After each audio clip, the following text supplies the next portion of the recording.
Altruism or selflessness is the principle or practice of concern for the welfare of others. It is a traditional virtue in many cultures and a core aspect of various religious traditions and secular worldviews, though the concept of others towards whom concern should be directed can vary among cultures and religions. Altruism or selflessness is the opposite of selfishness. Altruism can be distinguished from feelings of loyalty. Pure altruism consists of sacrificing something for someone other than the self with no expectation of any compensation or benefits, either direct or indirect. Much debate exists as to whether true altruism is possible. The theory of psychological egoism suggests that no act of sharing, helping or sacrificing can be described as truly altruistic, as the actor may receive an intrinsic reward in the form of personal gratification. The validity of this argument depends on whether intrinsic rewards qualify as benefits. The term altruism may also refer to an ethical doctrine that claims that individuals are morally obliged to benefit others. Used in this sense, it is usually contrasted with egoism, which is defined as acting to the benefit of oneself. The notion of altruism, the concept has a long history in philosophical and ethical thought. The term was originally coined in the 19th century by the founding sociologist and philosopher of science, Auguste Comte, and has become a major topic for psychologists, evolutionary biologists, and ethologists. Whilst ideas about altruism from one field can have an impact on the other fields, the different methods and focuses of these fields always lead to different perspectives on altruism. In simple terms, altruism is caring about the welfare of other people and acting to help them. Individual variations: a certain individual may behave altruistically in one case and egoistically in another situation. However, some individuals tend to behave more altruistically, while others tend to behave more egoistically. Altruism may be considered a general attitude to the point where altruism has been considered as a trait. A 1986 study estimated that altruism was half inherited. Another study, by the Massachusetts Institute of Technology, was published in 2009. Also based on the twin design, the new study estimated that genetic differences accounted for approximately 20% of individual variations.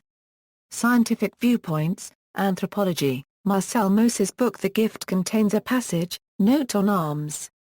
This note describes the evolution of the notion of alms from the notion of sacrifice. In it, he writes, "Alms are the fruits of a moral notion of the gift and of fortune on the one hand, and of a notion of sacrifice, on the other. Generosity is an obligation, because Nemesis avenges the poor and the gods for the superabundance of happiness and wealth of certain people who should rid themselves of it.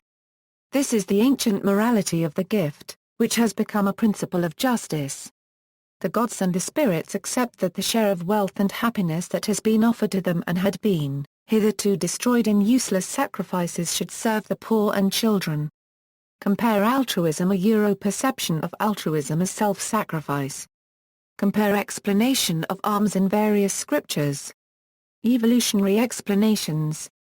In the science of ethology, and more generally in the study of social evolution, altruism refers to behavior by an individual that increases the fitness of another individual while decreasing the fitness of the actor. In evolutionary psychology, this may be applied to a wide range of human behaviors such as charity, emergency aid, help to coalition partners, tipping, courtship gifts, production of public goods, and environmentalism. Theories of apparently altruistic behavior were accelerated by the need to produce theories compatible with evolutionary origins. Two related strands of research on altruism have emerged from traditional evolutionary analyses and from evolutionary game theory, a mathematical model and analysis of behavioral strategies. Some of the proposed mechanisms are, kin selection. That animals and humans are more altruistic towards close kin than to distant kin and non-kin has been confirmed in numerous studies across many different cultures. Even subtle cues indicating kinship may unconsciously increase altruistic behavior. One kinship cue is facial resemblance. One study found that slightly altering photographs so that they more closely resembled the faces of study participants increased the trust the participants expressed regarding depicted persons. Another cue is having the same family name, especially if rare, and this has been found to increase helping behavior. Another study found more cooperative behavior the greater the number the perceived kin in a group. Using kinship terms in political speeches increased audience agreement with the speaker in one study. This effect was especially strong for firstborns, who are typically close to their families. Vested interests. People are likely to suffer if their friends, allies, and similar social in-groups suffer or even disappear. Helping such group members may therefore eventually benefit the altruist. Making in-group membership more noticeable increases cooperativeness. Extreme self-sacrifice towards the in-group may be adaptive if a hostile out-group threatens to kill the entire in-group. Reciprocal altruism. See also reciprocity. Direct reciprocity. Research shows that it can be beneficial to help others if there is a chance that they can and will reciprocate the help. The effective tit-for-tat strategy is one game-theoretic example. Many people seem to be following a similar strategy by cooperating if and only if others cooperate in return. One consequence is that people are more cooperative if it is more likely that individuals will interact again in the future. People tend to be less cooperative if they perceive that the frequency of helpers in the population is lower. They tend to help less if they see non-cooperativeness by others, and this effect tends to be stronger than the opposite effect of seeing cooperative behaviors. Simply changing the cooperative framing of a proposal may increase cooperativeness, such as calling it a community game instead of a Wall Street game. A tendency towards reciprocity implies that people will feel obligated to respond if someone helps them. This has been used by charities that give small gifts to potential donors, hoping thereby to induce reciprocity. Another method is to announce publicly that someone has given a large donation. The tendency to reciprocate can even generalize, so people become more helpful toward others in general after being helped. On the other hand, people will avoid or even retaliate against those perceived not to be cooperating. People sometimes mistakenly fail to help when they intended to, or their helping may not be noticed, which may cause unintended conflicts. As such, it may be an optimal strategy to be slightly forgiving of and have a slightly generous interpretation of non-cooperation. People are more likely to cooperate on a task if they can communicate with one another first. This may be due to better assessments of cooperativeness or due to exchange of promises. They are more cooperative if they can gradually build trust, instead of being asked to give extensive help immediately. Direct reciprocity and cooperation in a group can be increased by changing the focus and incentives from intra-group competition to larger-scale competitions such as between groups or against the general population. Thus, giving grades and promotions based only on an individual's performance relative to a small local group, as is common, may reduce cooperative behaviors in the group. Indirect reciprocity. The avoidance of poor reciprocators and cheaters causes a person's reputation to become very important. A person with a good reputation for reciprocity have a higher chance of receiving help even from persons they have had no direct interactions with previously. Strong reciprocity. A form of reciprocity where some individuals seem to spend more resources on cooperating and punishing than would be most beneficial, as predicted by several established theories of altruism. A number of theories have been proposed as explanations as well as criticisms regarding its existence. Pseudo-reciprocity. An organism behaves altruistically and the recipient does not reciprocate but has an increased chance of acting in a way that is selfish but also as a byproduct benefits the altruist. Costly signaling and the handicap principle. Since altruism takes away resources from the altruist, it can be an honest signal of resource availability and the abilities needed to gather resources. This may signal to others that the altruist is a valuable potential partner. It may also be a signal of interactive and cooperative intentions, since those not interacting further in the future gain nothing from the costly signaling. It is unclear if costly signaling can indicate a long-term cooperative personality, but people have increased trust for those who help. Costly signaling is pointless if everyone has the same traits, resources, and cooperative intentions, but become a potentially more important signal if the population increasingly varies on these characteristics. Hunters widely sharing the meat has been seen as a costly signal of ability, and research has found that good hunters have higher reproductive success and more adulterous relations even if they themselves receive no more of the hunted meat than anyone else. Similarly, holding large feasts and giving large donations has been seen as ways of demonstrating one's resources. Heroic risk-taking has also been interpreted as a costly signal of ability. Both indirect reciprocity and costly signaling depend on the value of reputation and tend to make similar predictions. One is that people will be more helping when they know that their helping behavior will be communicated to people they will interact with later, is publicly announced, is discussed, or is simply being observed by someone else. This have been documented in many studies. The effect is sensitive to subtle cues such as people being more helpful when there was stylized ES spots instead of a logo on a computer screen. Weak reputational cues such as ES spots may become unimportant if there are stronger cues present and may lose their effect with continued exposure unless reinforced with real reputational effects. Public displays such as public weeping for dead celebrities and participation in demonstrations may be influenced by a desire to be seen as altruistic. People who know that they are publicly monitored sometimes even wastefully donate money they know are not needed by recipient, which may be because of reputational concerns.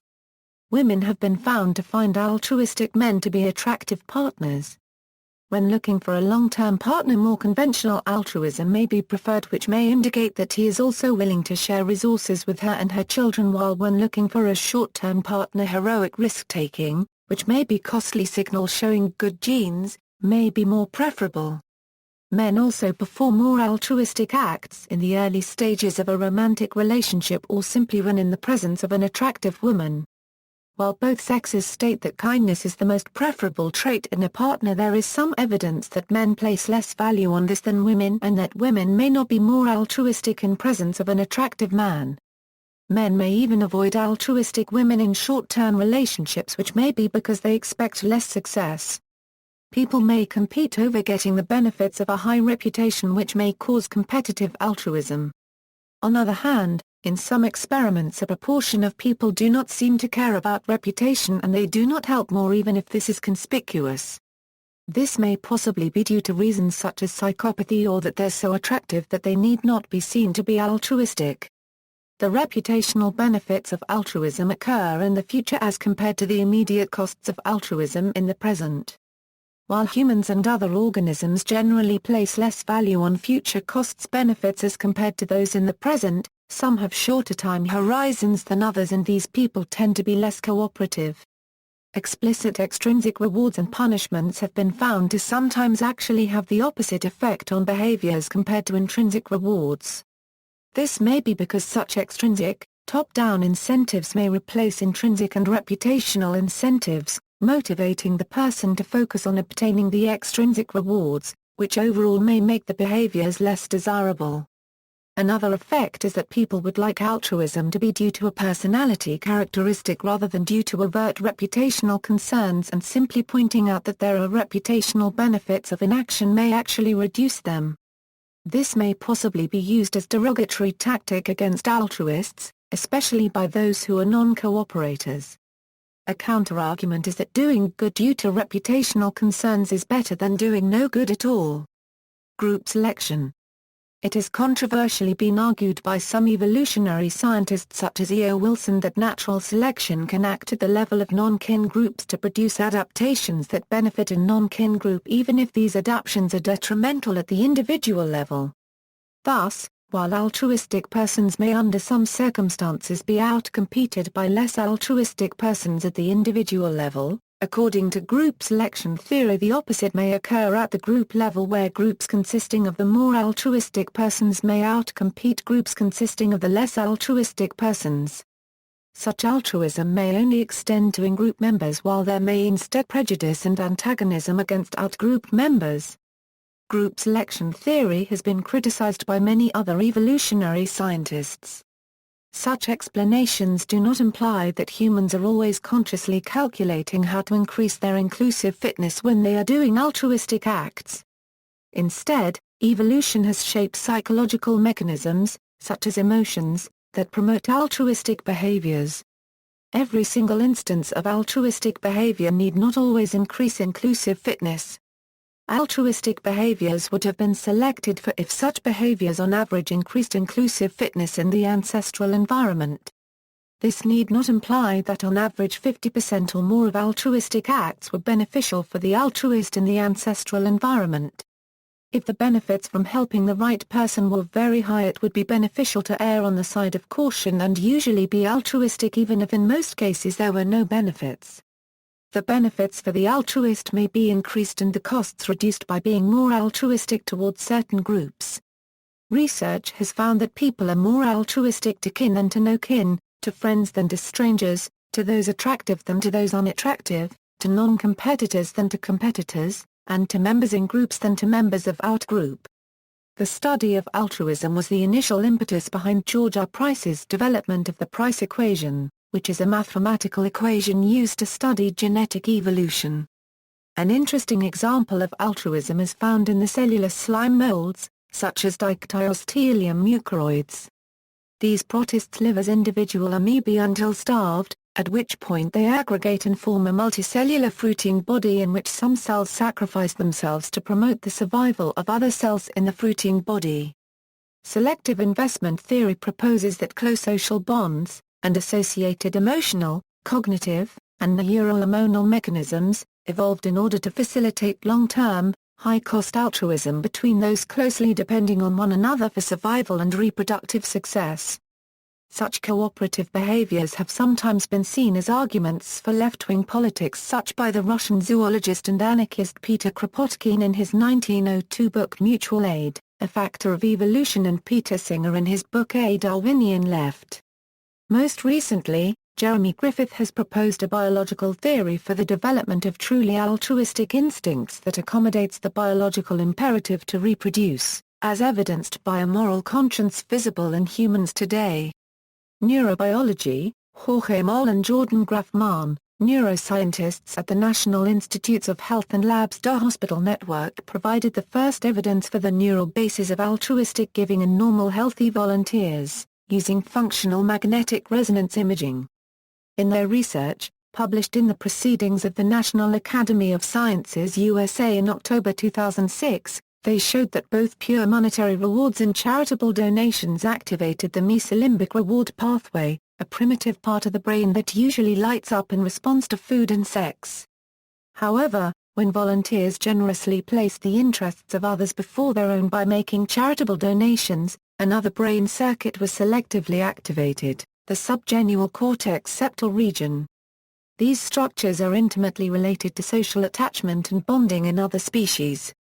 Altruism, the experiment suggested, was not a superior moral faculty that suppresses basic selfish urges but rather was basic to the brain, hardwired and pleasurable. Another experiment funded by the National Institutes of Health and conducted in 2007 at the Duke University in Durham, North Carolina, suggests a different view, that altruistic behavior may originate from how people view the world rather than how they act in it.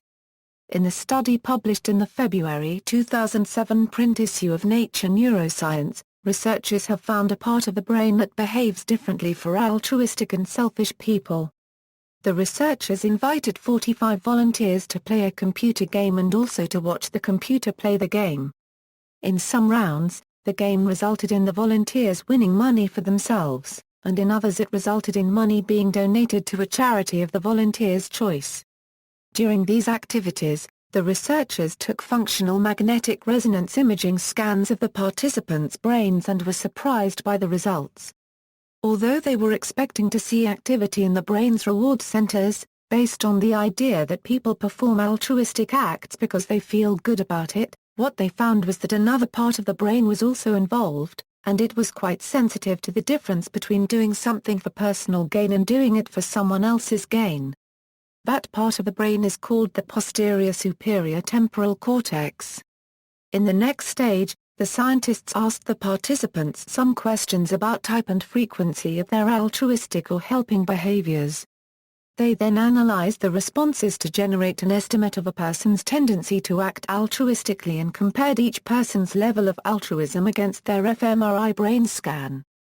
The results showed that PSTC activity rose in proportion to a person's self-reported level of altruism. According to the researchers, the results suggest that altruistic behavior may originate from how people view the world rather than how they act in it.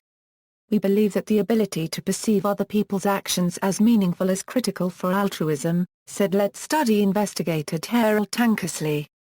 Psychology. The International Encyclopedia of the Social Sciences defines psychological altruism as a motivational state with the goal of increasing another unregistered trademark's welfare. Psychological altruism is contrasted with psychological egoism, which refers to the motivation to increase only unregistered trademark's own welfare. There has been some debate on whether or not humans are truly capable of psychological altruism. Some definitions specify a self-sacrificial nature to altruism and a lack of external rewards for altruistic behaviors. However, because altruism ultimately benefits the self in many cases, the selflessness of altruistic acts is brought to question. The social exchange theory postulates that altruism only exists when benefits outweigh costs. Daniel Batson is a psychologist who examined this question and argues against the social exchange theory. He identified four major motives for altruism: altruism to ultimately benefit the self, to ultimately benefit the other person, to benefit a group, or to uphold a moral principle. Altruism that ultimately serves selfish gains is thus differentiated from selfless altruism, but the general conclusion has been that empathy-induced altruism can be genuinely selfless. The empathy-altruism hypothesis basically states that psychological altruism does exist and is evoked by the empathic desire to help someone who is suffering. Feelings of empathic concern are contrasted with feelings of personal distress, which compel people to reduce their own unpleasant emotions. People with empathic concern help others in distress even when exposure to the situation could be easily avoided, whereas those lacking in empathic concern avoid helping unless it is difficult or impossible to avoid exposure to another's suffering. Helping behavior is seen in humans at about 2 years old, when a toddler is capable of understanding subtle emotional cues. In psychological research on altruism, studies often observe altruism as demonstrated through prosocial behaviors such as helping, comforting, sharing, cooperation, philanthropy, and community service. Research has found that people are most likely to help if they recognize that a person is in need and feel personal responsibility for reducing the person's distress. Research also suggests that the number of bystanders witnessing distress or suffering affects the likelihood of helping. Greater numbers of bystanders decrease individual feelings of responsibility. However, a witness with a high level of empathic concern is likely to assume personal responsibility entirely regardless of the number of bystanders. A feeling of personal responsibility or moral norm has also strongly been associated with other pro-social behaviors such as charitable giving.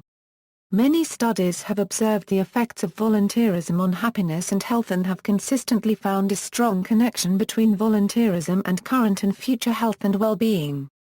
In a study of older adults, those who volunteered were significantly higher on life satisfaction and will to live, and significantly lower in depression, anxiety, and somatization. Volunteerism and helping behavior have not only been shown to improve mental health, but physical health and longevity as well. One study examined the physical health of mothers who volunteered over a 30-year period and found that 52% of those who did not belong to a volunteer organization experienced a major illness while only 36% of those who did volunteer experienced one. A study on adults ages 55 plus found that during the 4-year study period, people who volunteered for 2 or more organizations had a 63% lower likelihood of dying. After controlling for prior health status, it was determined that volunteerism accounted for a 44% reduction in mortality. Merely being aware of kindness in oneself and others is also associated with greater well-being. A study that asked participants to count each act of kindness they performed for 1 week significantly enhanced their subjective happiness. It is important to note that, while research supports the idea that altruistic acts bring about happiness, it has also been found to work in the opposite direction, that happier people are also kinder. The relationship between altruistic behavior and happiness is bidirectional. Studies have found that generosity increases linearly from sad to happy affective states. Studies have also been careful to note that feeling overtaxed by the needs of others has conversely negative effects on health and happiness. For example, one study on volunteerism found that feeling overwhelmed by others' demands had an even stronger negative effect on mental health than helping had a positive one. Additionally, while generous acts make people feel good about themselves, it is also important for people to appreciate the kindness they receive from others. Studies suggest that gratitude goes hand in hand with kindness and is also very important for our well-being. A study on the relationship happiness to various character strengths showed that a conscious focus on gratitude led to reductions in negative affect and increases in optimistic appraisals, positive affect, offering emotional support, sleep quality, and well-being. Psychologists generally refer to this virtuous cycle of helping others, doing good and subsequently feeling good as the helper's high. Sociologists have long been concerned with how to build the good society. The structure of our societies and how individuals come to exhibit charitable, philanthropic, and other pro-social, altruistic actions for the common good is a largely researched topic within the field. The American Sociology Association acknowledges public sociology, saying, "The intrinsic scientific, policy, and public relevance of this field of investigation in helping to construct good societies is unquestionable." This type of sociology seeks contributions that aid grassroots and theoretical understandings of what motivates altruism and how it is organized, and promotes an altruistic focus in order to benefit the world and people it studies. How altruism is framed, organized, carried out, and what motivates it at the group level is an area of focus that sociologists seek to investigate in order to contribute back to the groups it studies and build the good society. Religious viewpoints. Most, if not all, of the world's religions promote altruism as a very important moral value. Buddhism, Christianity, Hinduism, Islam, Jainism, Judaism and Sikhism, etc., place particular emphasis on altruistic morality. Buddhism. Altruism figures prominently in Buddhism.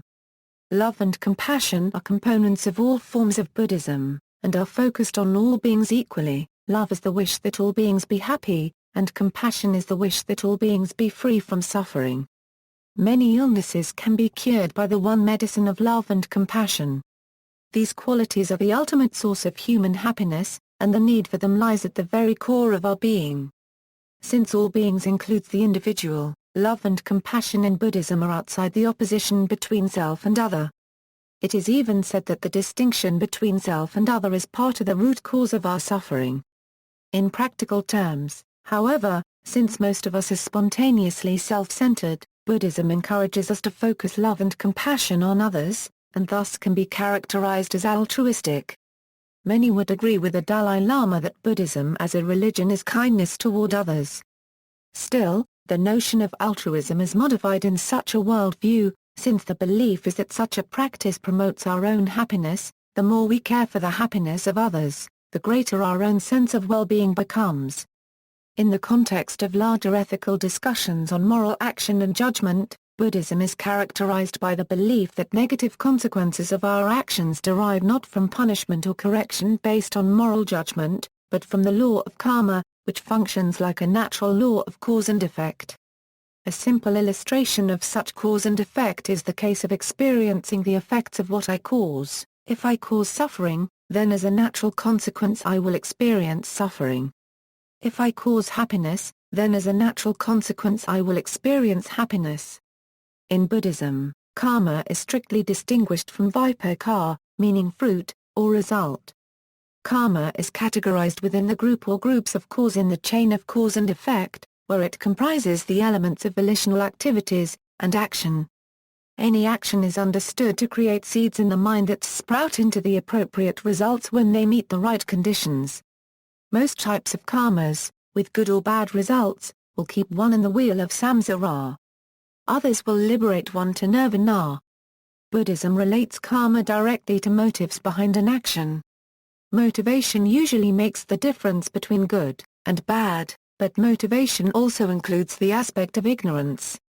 So a well-intended action from an ignorant mind can easily be bad in that it creates unpleasant results for the actor. In Buddhism, karma is not the only cause of all that happens. As taught in the early texts, the commentarial tradition classified causal mechanisms governing the universe in 5 categories, known as niyama dhammas, karma niyama consequences of one's actions, uta niyama seasonal changes and climate, Bernija niyama laws of heredity, citta niyama will of mind, dhamma niyama nature's tendency to produce a perfect type. Jainism. The fundamental principles of Jainism revolve around the concept of altruism, not only for humans but for all sentient beings. Jainism preaches the view of ahimsa to live and let live, thereby not harming sentient beings, that is uncompromising reverence for all life. It also considers all living things to be equal. The first Tirthankar, Rishabh, introduced the concept of altruism for all living beings, from extending knowledge and experience to others to donation, giving oneself up for others, non-violence and compassion for all living things. Jainism prescribes a path of non-violence to progress the soul to this ultimate goal. Jains believe that to attain enlightenment and ultimately liberation, one must practice the following ethical principles in thought, speech and action. The degree to which these principles are practiced is different for householders and monks. They are, non-violence, truthfulness, non-stealing, celibacy, non-possession or non-materialism. A major characteristic of Jain belief is the emphasis on the consequences of not only physical but also mental behaviors. One's unconquered mind with anger, pride, deceit, greed and uncontrolled sense organs are the powerful enemies of humans. Anger spoils good relations, pride destroys humility, deceit destroys peace and greed destroys everything. Jainism recommends conquering anger by forgiveness, pride by humility, deceit by straightforwardness and greed by contentment. The principle of non-violence seeks to minimize karmas which limit the capabilities of the soul. Jainism views every soul as worthy of respect because it has the potential to become siddha. Because all living beings possess a soul, great care and awareness is essential in one's actions. Jainism emphasizes the equality of all life, advocating harmlessness towards all, whether the creatures are great or small. This policy extends even to microscopic organisms. Jainism acknowledges that every person has different capabilities and capacities to practice and therefore accepts different levels of compliance for ascetics and householders. The great vows are prescribed for monks and limited vows are prescribed for householders. In other words, the householders are encouraged to practice the 5 cardinal principles of non-violence, truthfulness, non-stealing, celibacy and non-possessiveness with their current practical limitations while the monks have to observe them very strictly. With consistent practice, it will be possible to overcome the limitations gradually, accelerating the spiritual progress. Christianity. Altruism is central to the teachings of Jesus found in the Gospel, especially in the Sermon on the Mount and the Sermon on the Plain. From biblical to medieval Christian traditions, tensions between self-affirmation and other regard were sometimes discussed under the heading of disinterested love, as in the Pauline phrase love seeks not its own interests. In his book Indoctrination and Self-Deception, Roderick Hindery tries to shed light on these tensions by contrasting them with imposters of authentic self-affirmation and altruism, by analysis of other regard within creative individuation of the self, and by contrasting love for the few with love for the many.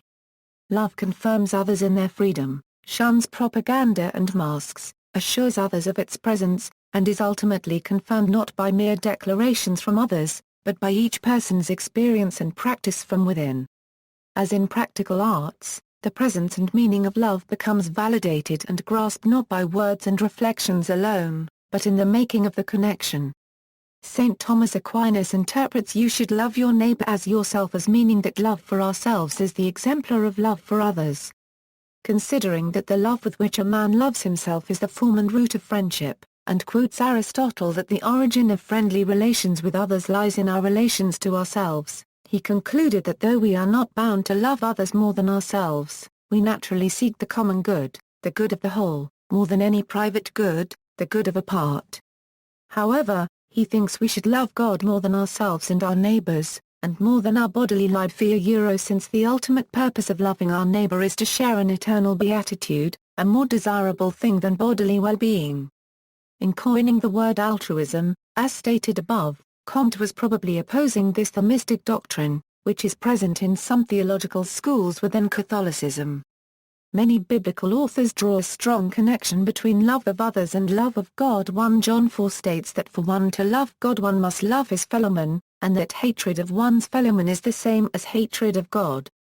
Thomas J. Ude has argued in several books that altruism is but one possible form of love. An altruistic action is not always a loving action. Ude defines altruism as acting for the other's good, and he agrees with feminists who note that sometimes love requires acting for one's own good when the other's demands undermine overall well-being. German philosopher Max Scheler distinguishes two ways in which the strong can help the weak. One way is a sincere expression of Christian love, motivated by a powerful feeling of security, strength, and inner salvation, of the invincible fullness of unregistered trademark's own life and existence. Another way is merely one of the many modern substitutes for love. Nothing but the urge to turn away from oneself and to lose oneself in other unregistered trademark's business. At its worst, Scheler says, love for the small, the poor, the weak, and the oppressed is really disguised hatred, repressed envy, an impulse to detract, etc., directed against the opposite phenomena, wealth, strength, power, largesse. Islam. In Islam, the concept of thana is the notion of preferring others to oneself. For Sufis, this means devotion to others through complete forgetfulness of one's own concerns, where concern for others is rooted to be a demand made by Allah on the human body, considered to be property of Allah alone. The importance lies in sacrifice for the sake of the greater good. Islam considers those practicing athwa as abiding by the highest degree of nobility. This is similar to the notion of chivalry, but unlike that European concept, in athwa attention is focused on everything in existence. A constant concern for Allah results in a careful attitude towards people, animals, and other things in this world. This concept was emphasized by Sufis of Islam like Rabia al-Adawiyya, who paid attention to the difference between dedication to Allah and dedication to people. 13th-century Turkish Sufi poet Yunus Emre explained this philosophy as yarata plus or minus lana plus or minus severis, yarat in a paragraph ta 1/4 or we love the creature, because of the Creator. For many Muslims, athwa must be practiced as a religious obligation during specific Islamic holidays. However, athwa is also still an Islamic ideal to which all Muslims should strive to adhere at all times. Judaism. Judaism defines altruism as the desired goal of creation. The famous Rabbi Abraham Isaac Kook stated that love is the most important attribute in humanity. This is defined as bestowal, or giving, which is the intention of altruism. This can be altruism towards humanity that leads to altruism towards the Creator or God. Kabbalah defines God as the force of giving in existence. Rabbi Moshe Chaim Luzzatto in particular focused on the purpose of creation and how the will of God was to bring creation into perfection and adhesion with this upper force. Modern Kabbalah developed by Rabbi Yehuda Ashlag, in his writings about the future generation, focuses on how society could achieve an altruistic social framework. Ashlag proposed that such a framework is the purpose of creation, and everything that happens is to raise humanity to the level of altruism, love for one another. Ashlag focused on society and its relation to divinity. Sikhism. Altruism is essential to the Sikh religion. The central faith in Sikhism is that the greatest deed anyone can do is to imbibe and live the godly qualities like love, affection, sacrifice, patience, harmony, truthfulness. The fifth Nanak, Guru Arjan Dev sacrificed his life to uphold 22 carats of pure truth, the greatest gift to humanity, the Guru Granth. The ninth Nanak, Guru Teg Bahadur sacrificed his head to protect weak and defenseless people against atrocity. In the late 17th century, Guru Gobind Singh Ji was in war with the Mughal rulers to protect the people of different faiths, when a fellow Sikh, by Canaria, attended the troops of the enemy. He gave water to both friends and foes who were wounded on the battlefield. Some of the enemy began to fight again, and some Sikh warriors were annoyed by Bikaneria as he was helping their enemy. Sikh soldiers brought Bikaneria before Guru Gobind Singh Ji, and complained of his action that they considered counterproductive to their struggle on the battlefield. "What were you doing, and why?" asked the Guru. "I was giving water to the wounded because I saw your face in all of them," replied Bikaneria. The Guru responded, "Then you should also give them ointment to heal their wounds." You were practicing what you were coached in the house of the Guru. It was under the tutelage of the Guru that Bikaneria subsequently founded a volunteer corps for altruism. This volunteer corps still to date is engaged in doing good to others and trains new volunteering recruits for doing the same. Hinduism, Advaita Vedanta differs from the view that karma is a law of cause and effect, but instead additionally hold that karma is mediated by the will of a personal supreme god. This view of karma is in contradiction to Buddhism, Jainism and other Indian religions that do view karma as a law of cause and effect. Swami Shivananda, an Advaita scholar, reiterates the same views in his commentary synthesizing Vedanta views on the Brahma Sutras, a Vedantic text. In his commentary on Chapter 3 of the Brahma Sutras, Shivananda notes that karma is insentient and short-lived, and ceases to exist as soon as a deed is executed. Hence, karma cannot bestow the fruits of actions at a future date according to one's merit. Furthermore, one cannot argue that karma generates apurva or punya, which gives fruit. Since apurva is non-sentient, it cannot act unless moved by an intelligent being such as a god. It cannot independently bestow reward or punishment. Philosophy. There exists a wide range of philosophical views on man's obligations or motivations to act altruistically.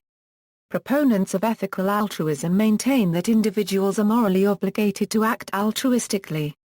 The opposing view is ethical egoism, which maintains that moral agents should always act in their own self-interest.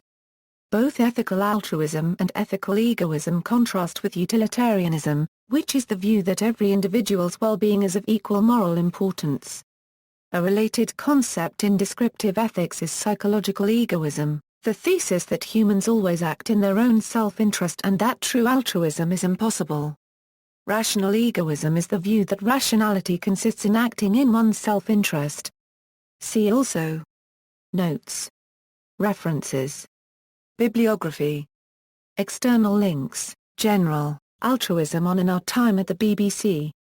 Radiolab, The Good Show. Season 9. Episode 1. December 14, 2011. WNYC.